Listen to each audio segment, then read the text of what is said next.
அவர் அல்லவர், அவர் கிருபை என்றும் உள்ளது.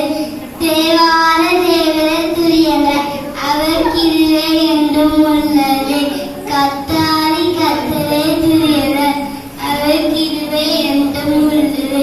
ஒருவராய் பெரிய அரசுமில்லர், செய்வரே திருவீரர், அவர் கிருபை என்றும் உள்ளது. வாங்குனரை தியானம் உண்டாக்கலே தூயவர், அவர் கிருபை என்றும் உள்ளது. தண்ணீருக்கு மேலே உடைய பொறுப்புணரே தூயவர், அவர் கிருபை என்றும் உள்ளது. பெரிய சுதிரே உண்டாக்கலே தூயவர், அவர் கிருபை என்றும் உள்ளது.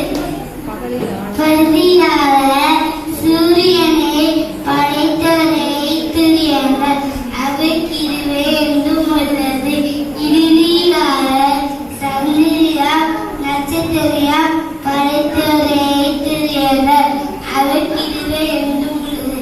எபித்தானால எபித்தின் தலைச்சந்தரை சந்திரத்திரை துரியவர், அவர் கிருபை என்றும் உள்ளது. அவர் நதியில் இருந்தே இஸ்ரவேலை பொறுத்திருப்பவரே துரியவர், அவர் கிருபை